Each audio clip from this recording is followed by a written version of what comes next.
Now it's red. All right, folks. Page 527. Hope you can hear me there. The mic is straight on, directly in front. Okay, come sit over here. Okay, so some of the mitzvahs in Torah. Again, we have 613 mitzvahs. So what class is this? This is the Spirit of the Garden. Garden of the Spirit. Which one is it? The Garden of the Spirit? The Garden of the Spirit, yes. Well, if you Google either one, you get thousands of hits.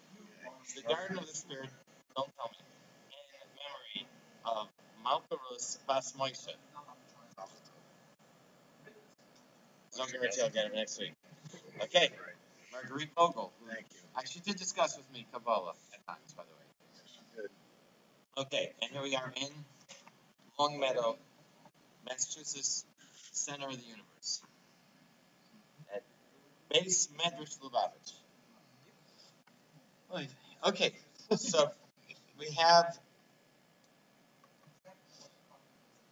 we are not allowed to, when we bring a mincha, korban mincha is an offering made out of meal, made out of flour and oil, and it gets brought, it cannot become chametz.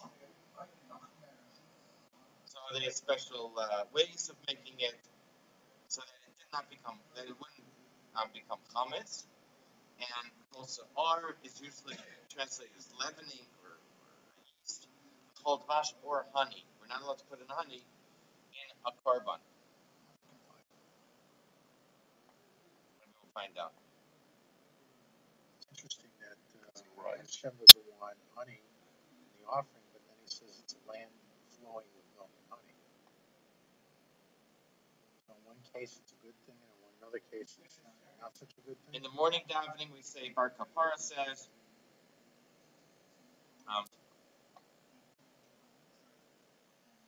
if they would put in a small amount of honey, then people would swoon from the aroma. It says here you can't do it. The honey, what is honey? Dates. It's the nectar of the dates. Yes, not talking about bees over here. Okay, Jim, ready? Yeah. 527.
Interesting. So the idea here is not for placating.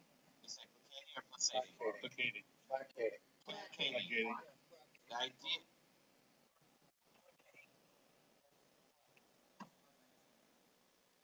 Okay.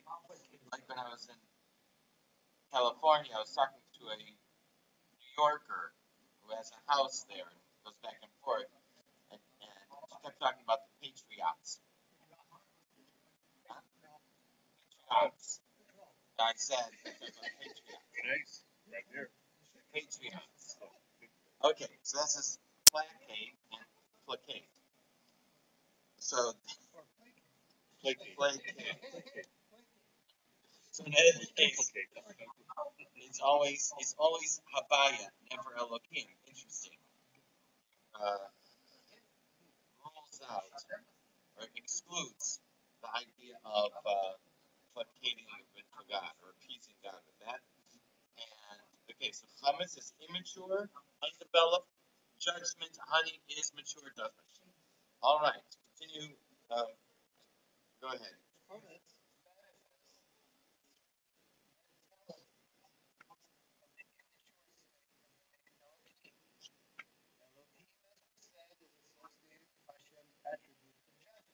And three mentalities are usually chachma, bina, and das. Okay, now we're going to show how.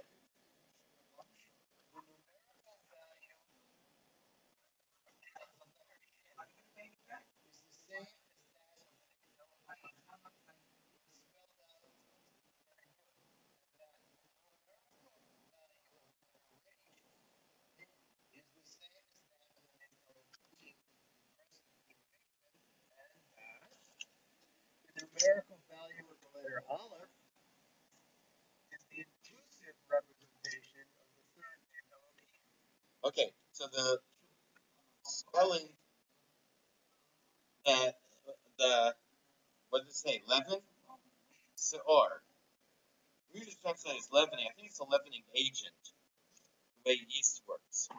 It's a little different than chametz.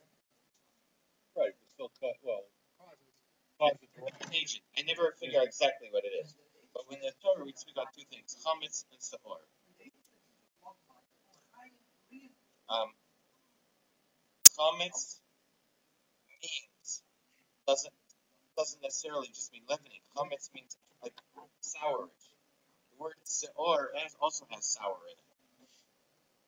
I don't know what sourdough is. I've read about it. I don't know. Seor, sour, and chametz like vinegar is called chametz. For whatever it's worth. So seor is spelled sin aleph resh. The sin is 300, the resh is 200, and the aleph is one. Okay, and what are the three things?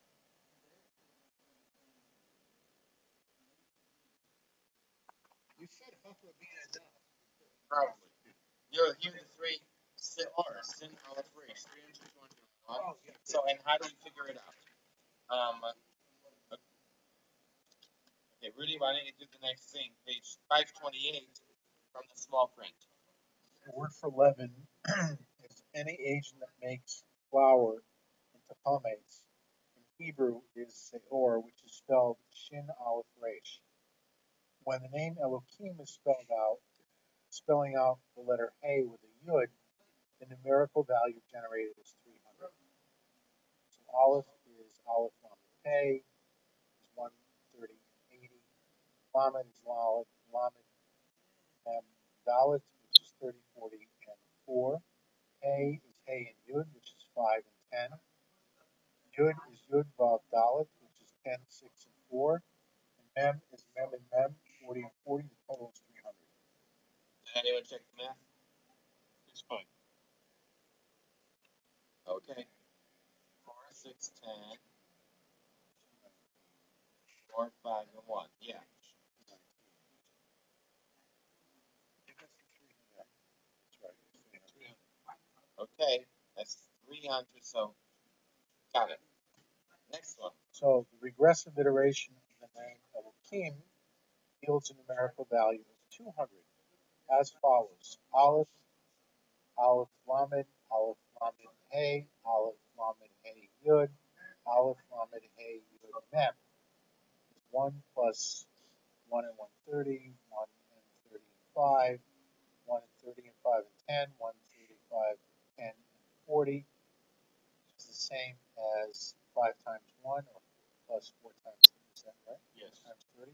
Yes. Plus 3 times 5 plus 2 times 10 and 1 times 40, which is 200, which is the same as 5 plus 120, 5, I'm sorry, plus the 15 plus 20 and 40 is 200. And Rudy, the aleph is 5 times. The lamed is 4 times. Yep. Okay. So it is explained elsewhere in Ari's writings Shar HaKavanot, that the name Elohim, spelled out with the letter Yud, is associated with Chochmah of Ima. The regressive iteration of the name Elohim is associated with Bina of Ima, and the name Elohim spelled out with the letter Aleph, in other words, in which the letter Hey is spelled Hey Aleph, is associated with the Da'as of Ima. This explains how the letter Aleph of Seor indicates the third name Elohim. In other words, the name Elohim is spelled with this letter. Got that? Elohim could stand for different things depending on how you spell the letter Hey. Right. If we spell it Hey Yud, it's Chachma.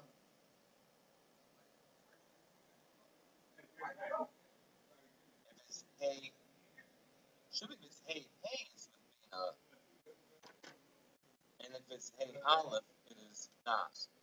I'm wondering if that is accurate. You see what I'm saying? What here? What's the second one? It says the regressive iteration of the name Elohim is associated with Bina. Shouldn't it be the Hey spelled with Hey Hey is associated with Bina?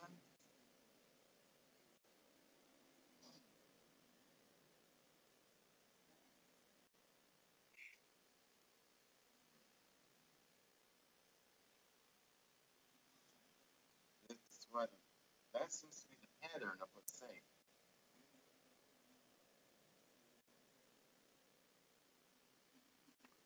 You're saying Hey is spelled Hey Hey instead of Hey Yud.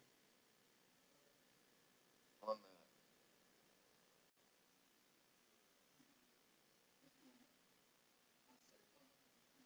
Changes the gematria.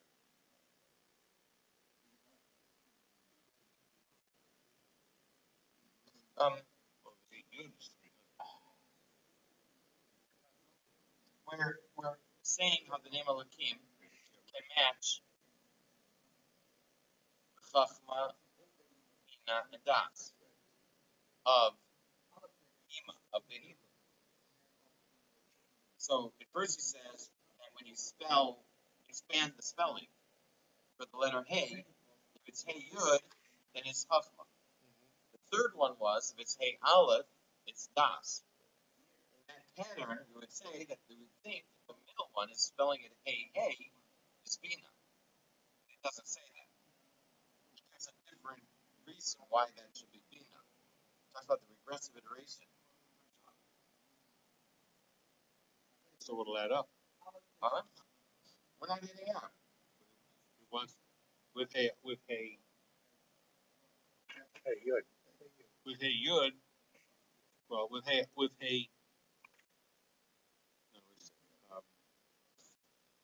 He's saying that it only works with the Hey Yud variation. You spell out Hey with Hey Yud. Yeah, but we're done with it. We're not expanding. We're looking at the three spellings: Hey Yud, Hey Hey, and Hey Aleph.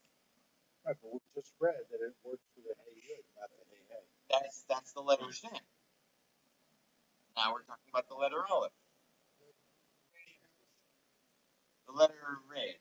Yeah, but the expanded spelling was for the letter Shin. I need my blackboard. Huh? Shin is 300 because we expand the spelling. And the secondary spelling is 300. Right. And the Resh is 200. So when you get 200 from Elohim,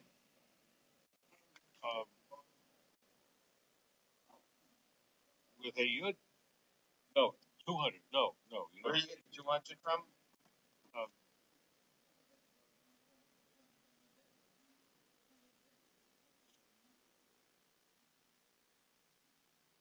Regressive iteration. Aleph plus Aleph Lamed plus Aleph Lamed Hey, and so on. Yeah. Right. That's how you get 200. Right. Okay. Now the letter Aleph. What does Elohim have to do with Aleph?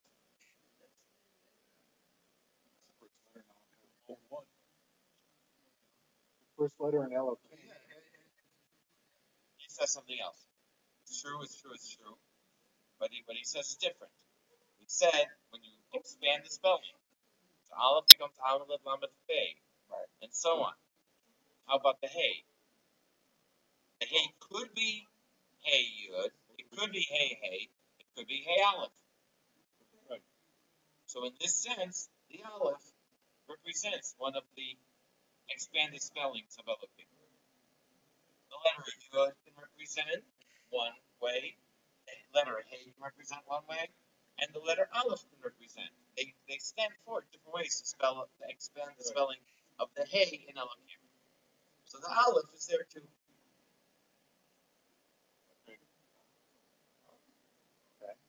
Okay.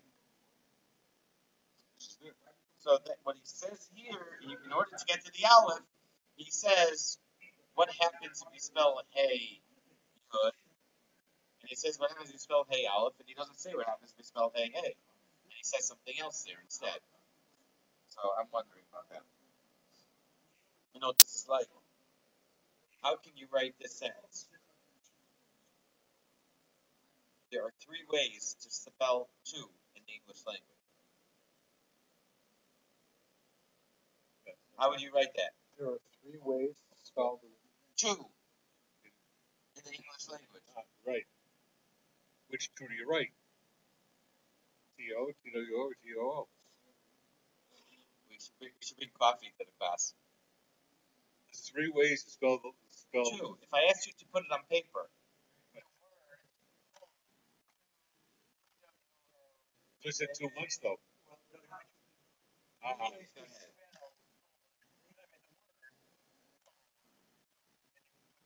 Okay, Yeah. but it's possible to write as is. But how you would do it, I'd probably just put the three of them in parentheses. Right. But there's no way to do it. So same thing here. How do you expand the spelling of Elohim? right.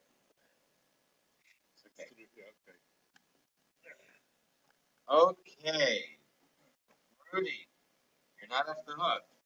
Honey. In any case, so or sin aleph resh, all three letters stand for or correspond to Elohim. Immature judgments. 11.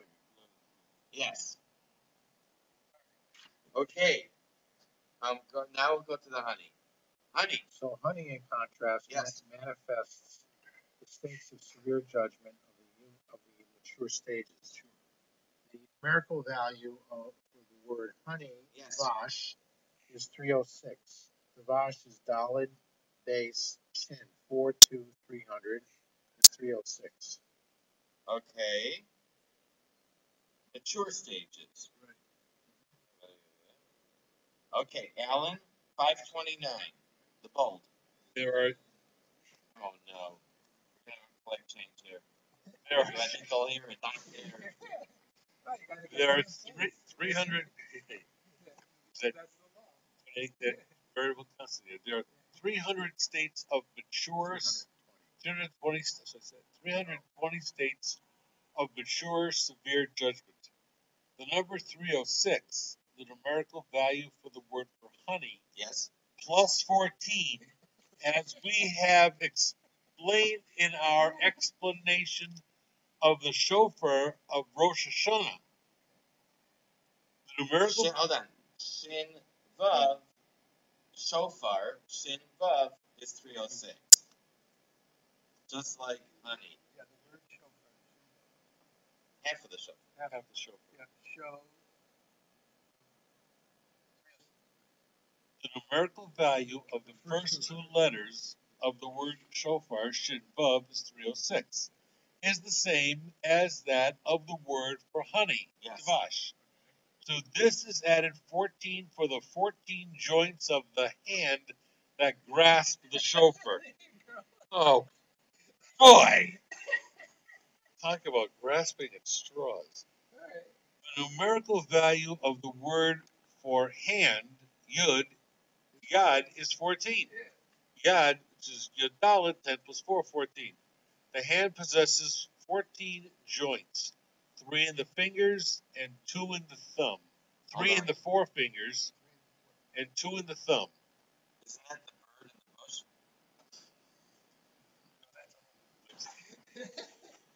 This is another concept. Wait.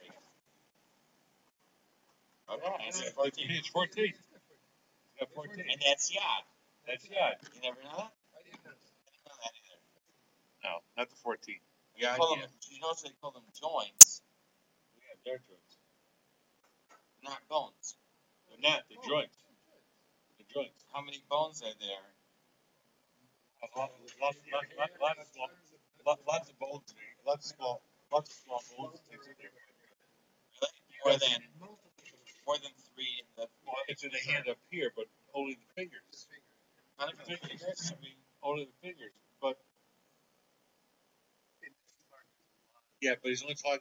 Yeah, You're just talking just talking the fingers. Okay. There's 3 joints in each finger. It's 14 in the fingers, but he's counting the whole hand. I don't know. And the yad is the hand, but he's only counting the joints. Joints, Joints because that's what the grasp Well, thing. there's no joint in the hand, in the palm. The only joints are in It's the in the fingers. fingers. Right. There's no joint in the That palm. which grasps, Right. except that the hands From the grasp. palm and from the knuckles. All right. Hold on. Okay. Go ahead, Alan. Together they add up to 320. As for the other letters of the word shofar, which are pei resh, they manifest the other states of severe judgment, as is known. For the allusions in the word shofar, see our translation of the passage that discusses this. I was just going to say, this is probably a whole other thing there.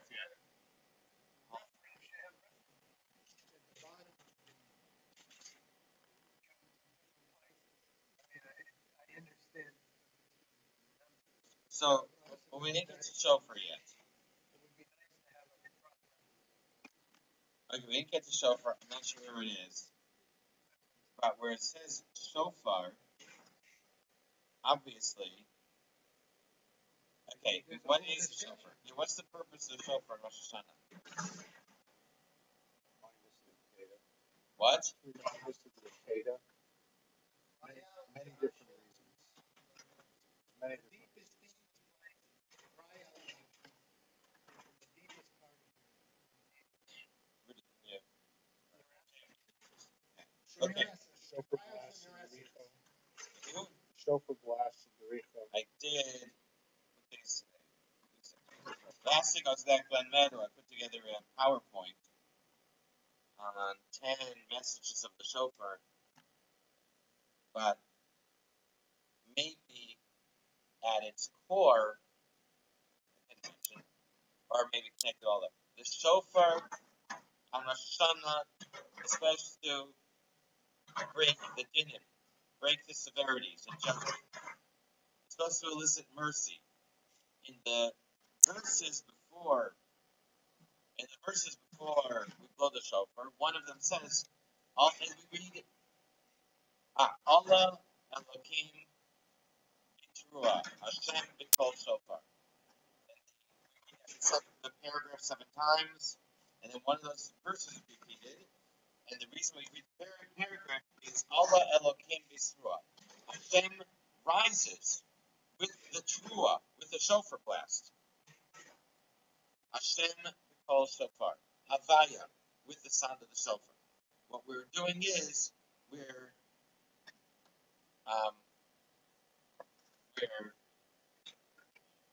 moving, pushing Hashem from Elohim, from judgment, to Havaya, to compassion. That is the blowing of the shofar. That is our feelings of contrition when we hear the shofar blast. Our feelings as we pray on Rosh Hashanah, as we dedicate, commit our minds and our hearts to God.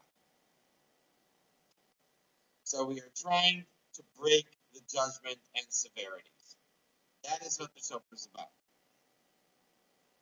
So the first sin of, when we see this, we probably see this somehow in the word shofar, so that the sin, the first two letters are 306. 306, and over there it probably talks about combining it with the 14 joints of the hand to make 320. And 320 there are 320 states of severe judgment. What that means is probably referenced elsewhere or explained elsewhere. So we address those 320 states of severe judgment. We attack those 320 states of severe judgment through the first two letters of shofar, 306, plus the 14 joints of the hand. The last two letters are other states of severe judgment. The last two letters are 280, Hey and Resh. 280 are other states of severe judgment. 320 and 280. What these are, where these come from, and we probably address them and attack them through the last two letters of the word shofar. The banners are 280 severe states of judgment, or states of severe judgment, and the pay and the range goes to work on them. Like those commercials you see on TV. These little cartoon guys eating up the dirt on the collar or the carpet. Right? Or what's that thing called? It's spray. I don't know. Ozone. Okay, something like that. And then you watch and they show how the little cartoon people get rid of the bugs. Bugs scream and run away. Febreze. Yeah. So it's like carpet cleaners, like Febreze, like Lysol, I don't know. So the chauffeur acts and drives away, vacuums up, demolishes 320 states of severe judgment and the 280 states of severe judgment.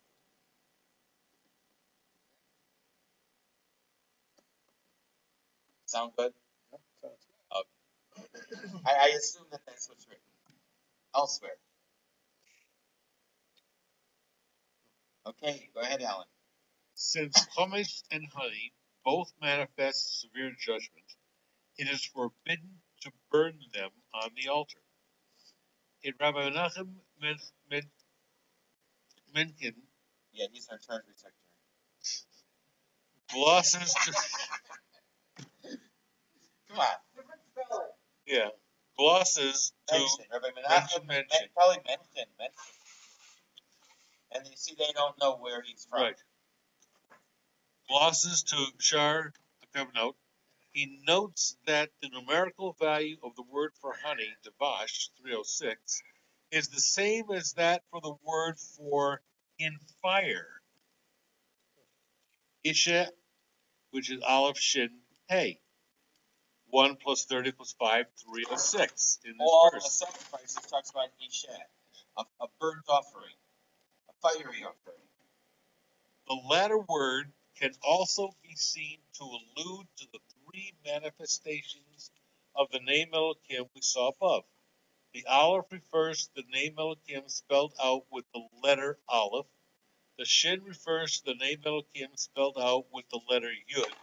And the hey, equals 5, refers to the 5 letters of the name Elohim not spelled out at all, but merely iterated progressively.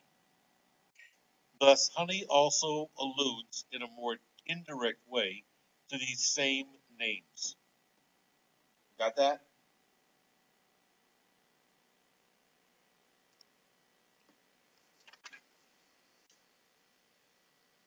Let's see if my Google knows it.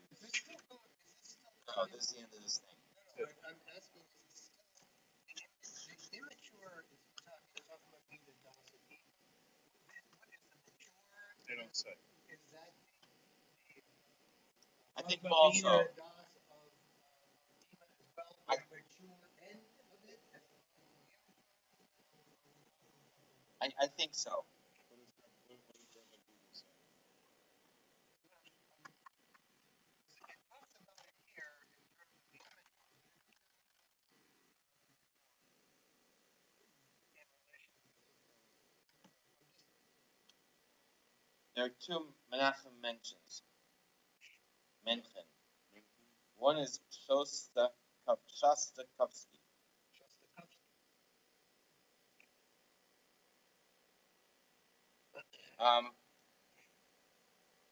Okay. Between 1798 and 1858 in Brisk, father of Rochel Rokeach. Wow. Unbelievable that they find anything here. Okay, it's amazing.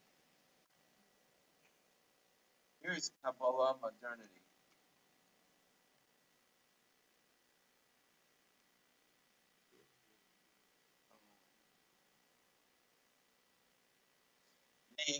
So the word Devash what do we say about Devash?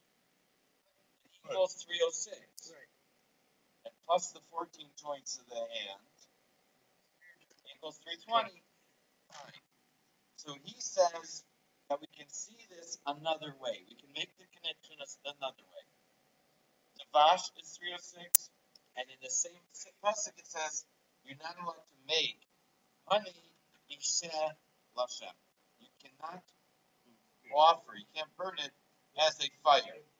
In fire. Isha. Fire. Yes, so the Guanch is the same. The word Isha is spelled Aleph, Shin, Hey. Is the Aleph, does the Aleph connect to the name of Hashem?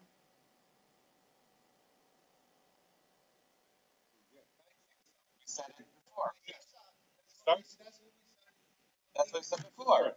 Yes. The Aleph, because you spell Hey, Aleph. Okay, Isha. Shin, 300. Does 300 correspond to the name of Hashem? Yes. Just like Seor. The third letter is Hey. Does Hey correspond to the name of Hashem? To the name Elohim? We had this a lot of times. How? What's the Gematria of Hey? 5. Where do you see 5? 5 letters. There are 5 letters. And we use that a number of times Yes. in this class to connect Elohim to 5. 5 letters of Elohim. And there are 5 severities also. So the word Devash, if you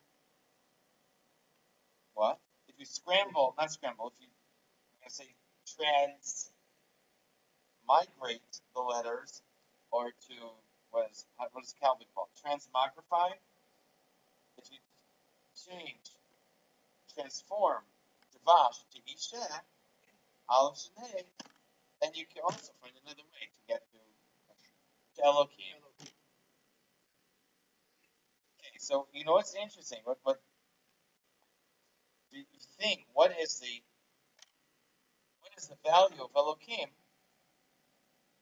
And people are going to, the average person would jump to the response of 86. It's not so fast. It can also be, Elohim can also be 300. It can also be 200. 1. Okay. So the mature states of mature more intense as they go higher.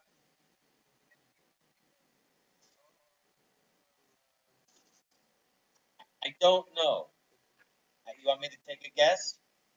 So I guess they What we, in the past, when we talk about something being mature or immature, we talk, or developed or undeveloped, we talk about it being just matter of fact, or on its own without a reason, a power of reason behind it, that we called immature or undeveloped. And change to developed or mature when there was a solid, firm understanding, when the act was um, supported, was accompanied with a logic, with a firm understanding of what's going on. Then we call it mature and mature and developed. It's possible that that's the difference here. Mature judgment, what's it, mature severity or immature severity? No, immature, yeah, mature judgment. It could be that it's kind of the same idea.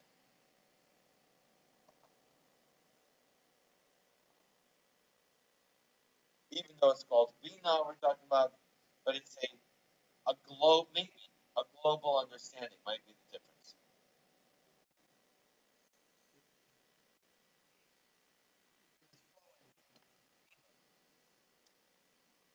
Yeah. Okay? Just a little more. 5:30. 3. We're in Vayikra. All right, go ahead, Jim. The reason why I'm speaking loud, by the way, is you don't have our usual mic today. It's in a room that's inaccessible because the floors are being done, so we're just using the built-in mic on the laptop. That's the reason why I'm yelling, guys.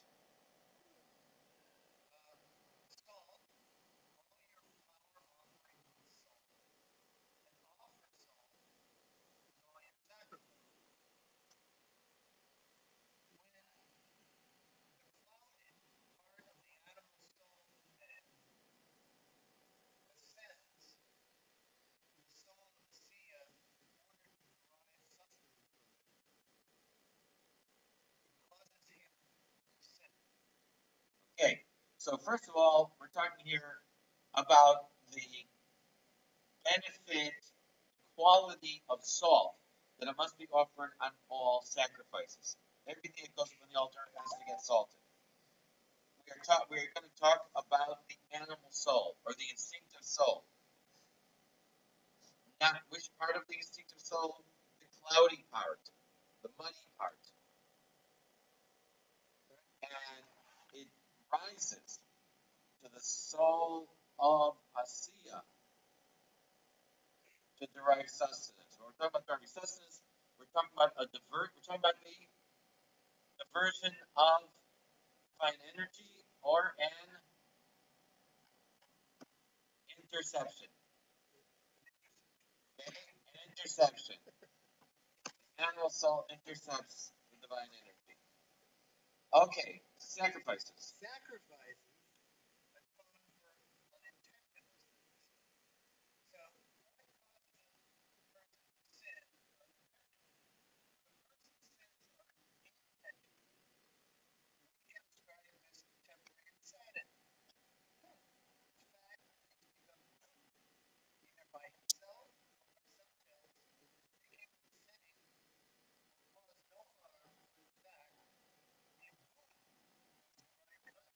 This is, in fact, Gemara.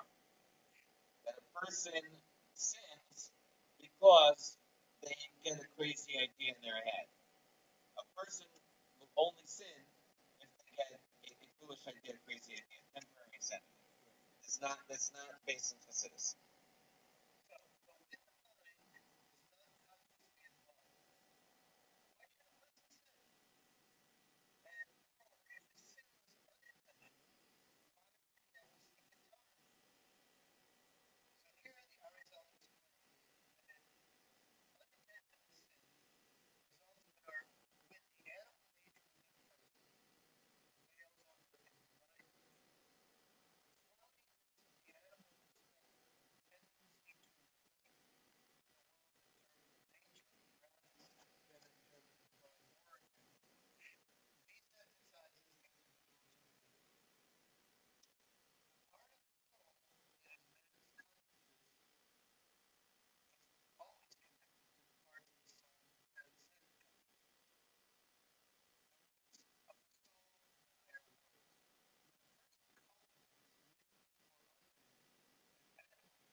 animal consciousness.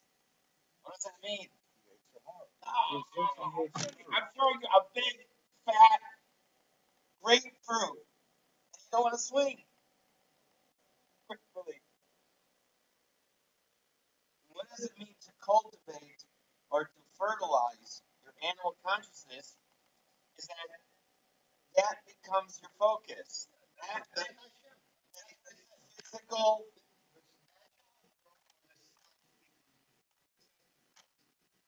physical pleasures becomes your focus.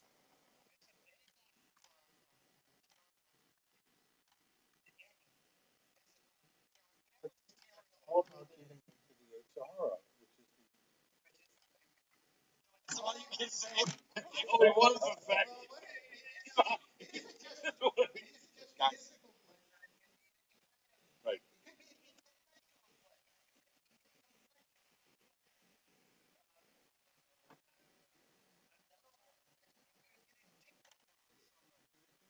apple, Well, pop music. more commonly referred to as narcissism. What? narcissism.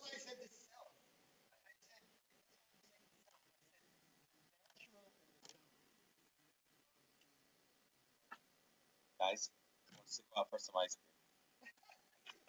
This is what happens today with a lot of kids when they get engrossed playing on their iPads or something, and they lose focus of reality around them.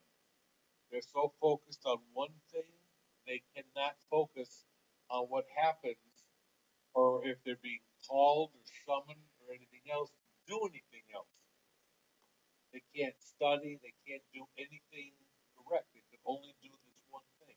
They're so focused on some of these games that they lose their minds in the game and nothing else matters.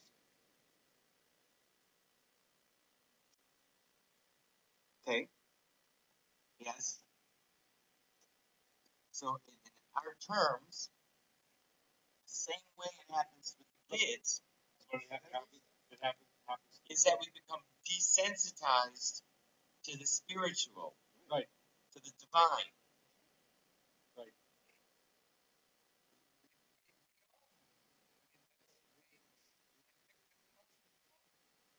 It affects the lower levels of the soul root, lower levels of the source of your soul, and this blemish then backwashes down into your unconscious mind. You become desensitized for spirituality and for divinity,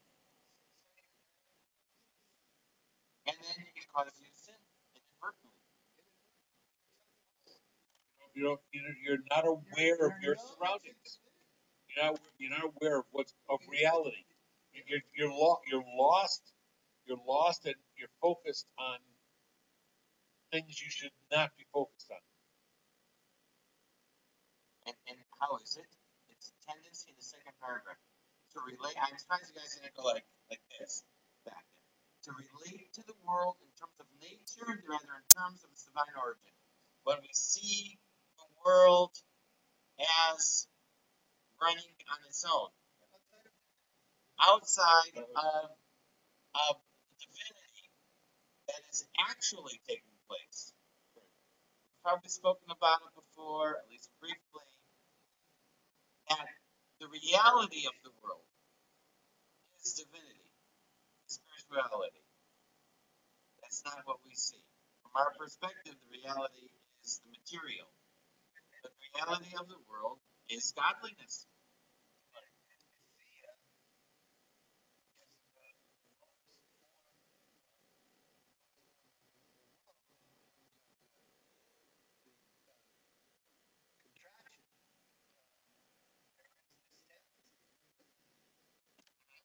Yes,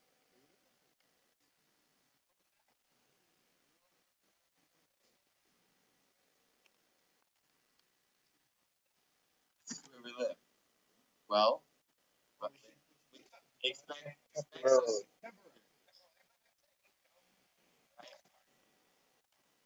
Just into my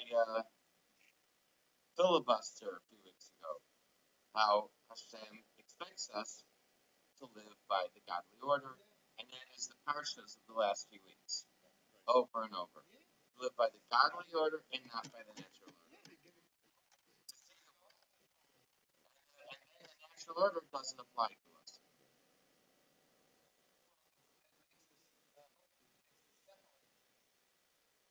It doesn't apply to us. Abraham is 100 and his wife is 90, and it doesn't matter.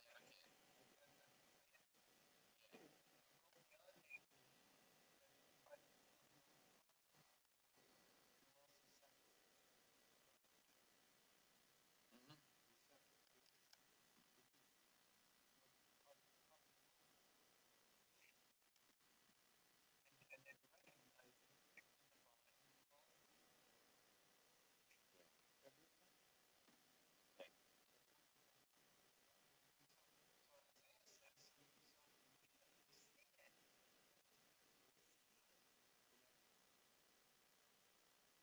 Right. Question always is, What? what's the tipping point? What is that activator that you bring on Mashiach? I think this is the communal performance of a mitzvah by Klal Yisrael. What is the tipping point? I think one thing that's really kind of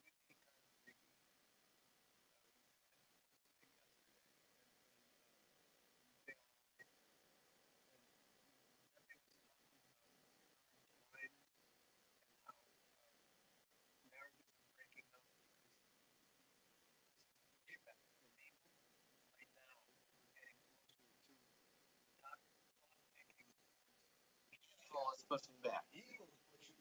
Yeah.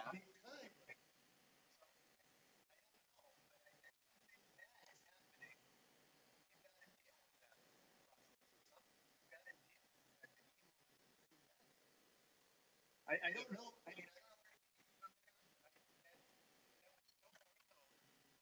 It seems like it's been pushing back for the last century.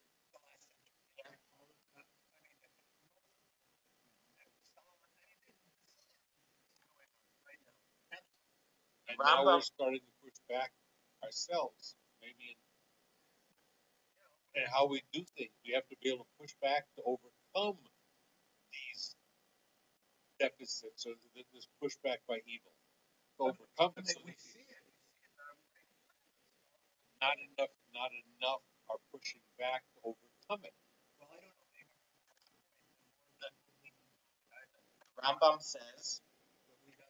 The Rambam says that everyone should consider as if the world is equally balanced. It's one thing that I do now will tip the scale. I saw it written somewhere else. So maybe source for the Rambam. Yes. But this, I think, you The casino will save us. you look Yes. at current events, like as an example, the disaster, the catastrophe that's been occurring in Houston the last few days, and I've only been watching snippets of it off and on, but you see the amazing outreach, stranger to stranger, people that are actually coming from far and wide just to rescue people and help them out. And the people that are being rescued, for the most part, maybe it's because they're from Texas, or maybe it's just they have very positive outlooks. Maybe it's in shock, I don't know, but it just seems like the catastrophe is bringing out the good people. Yeah. They're grateful to be alive. Right. So I just read it. but I think today. the point is that there's a lot more good out there than what the media personifies. Well, if you're trying to sell a newspaper and you write that so and so mowed the lawn for the neighbor, That doesn't sell. it's not going to sell papers. No, I understand that. But And I'm not blaming papers. Actually, the other thing is the Rebbe said once, at Purim for bringing in, he's doing what he can to bring Mashiach. He doesn't know what that's going to be. When you go tipping point, he doesn't know what the tipping point is going to be. I don't remember everything he said, but I remember he said, he said he's trying different things to find that tipping point. And in his where it says you tap over here and you tap over there, hoping that one of those things will be the tipping point to bring Mashiach. It's like we hear Very, very candid. when he's talking about the good things. One good thing that came out when they talked about one of these towns, they came out and they said on the news that there has been no looting in the town. And here's the thing: there's no looting going on there because people are saving them and they're respecting what's left over. And that didn't happen years ago. Anytime disaster, people poured in to get what they could. But here, it didn't happen. Yeah, a lot of looting in New Orleans. So, But they're not having it here, and it's just that to me is amazing. And some people are trying to change, or they're seeing that you can't exist in certain ways. You have to live better.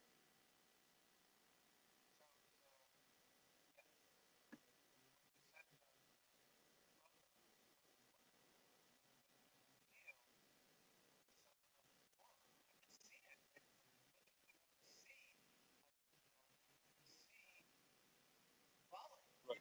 Right before our eyes.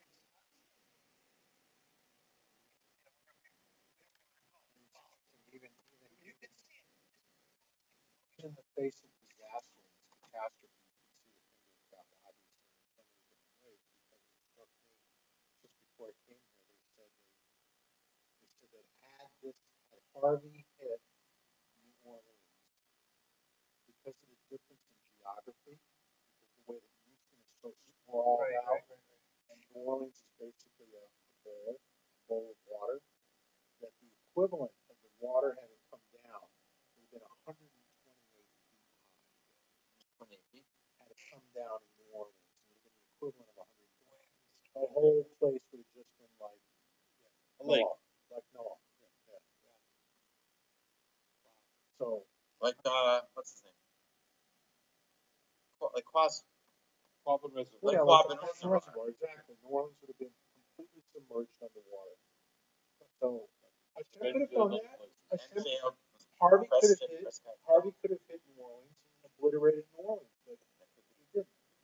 Some didn't. But it Yeah. still quite a few. Okay. Huh? But All right, Rudy, continue. But what is? what is the cause of the cloudiness of animal orientation in the first place? It is the animal soul of a man which is external to his divine soul. By overindulging his animal nature and needs, the individual desensitizes himself to divine concerns. As we said, it is for this reason that inadvertent sins require atonement. They are a barometer of the individual's level of divine consciousness. If a person commits an unintentional sin, is that shogeg? Sin shogeg or different? Perhaps, maybe Shogeg, maybe honest. It means that somewhere in his psyche, his animal nature is getting the upper hand. Yeah, it probably is Shogeg. Go ahead, Rudy. Therefore, Before you do that, I just have to say, it's remarkable. There's a discussion in the Gemara about truly righteous people that don't that they don't sin even inadvertently. So if something happens and they don't, it tells a few stories. so Tzaddik Amor. The big guys, the big guns. Yeah. Tells a story, two stories. I think one is from Zera, and the other is the cow. I think it was this cow wouldn't eat. There was some question. The food was questionable. The cow just knew not to eat. So there's a few stories there. Like Una, the tzaddik called often that these inadvertent things don't happen to the tzaddik. Like if they come somewhere and they're going to sit down and have a meal, then whatever they get served must be the right thing. Unbelievable. Okay, continue, Rudy. Therefore, when a man sins, his restitution is to offer the sacrifice of an animal soul of an animal, for they caused him to sin. Then fire descends from on high and burns those sins. The source of the animal soul in man is then cleaned and purified, and the man is atoned for. For all these are hewn from the same source. Understand deeply the secret of the sacrifice. 531. Continue, Alan. The purification of the animal soul is through Hashem's consumption of a real personification of the animal soul, an animal. An animal, for all its intelligence, is focused almost exclusively on satisfying and caring for its animal needs and instincts. By representing himself to Hashem in the form of an animal, the person offering the sacrifice is acknowledging that, to some degree at least, he has become an animal. Okay, I personally prefer the term in the instinct. An animal is driven by instinct. The animal soul is what drives the instinctive uh, psyche of a person or aspects of a person, the instinctive parts. And we don't want to let that lead. We want our godly soul and our intelligence to be the one to lead. So, bottom line here is that we bring an animal for an offering. You are cleansing your animal soul. No one wants to know why we have animal sacrifices? That's why. That's why. And then, okay, go ahead, Alan. Inasmuch as the soul of the inanimate and vegetable levels of life are even more clouded, they also impel and insist the animal soul to sin by virtue of the evil inclination within them. They are therefore offered as libations and flower offerings, which are brought from the mineral and vegetable kingdoms. In this way, all of the four kingdoms, man, animal, vegetable, and mineral, are rectified. How many words that start with in that first sentence? Huh.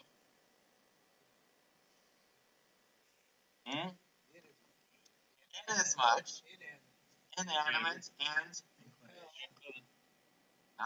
Inclination. inclination. Just powder.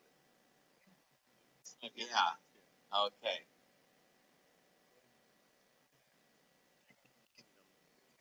Okay.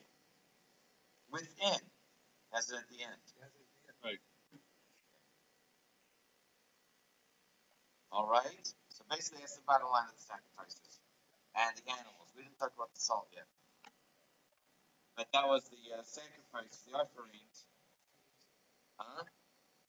So the offerings is because of the animal soul, the instinct soul.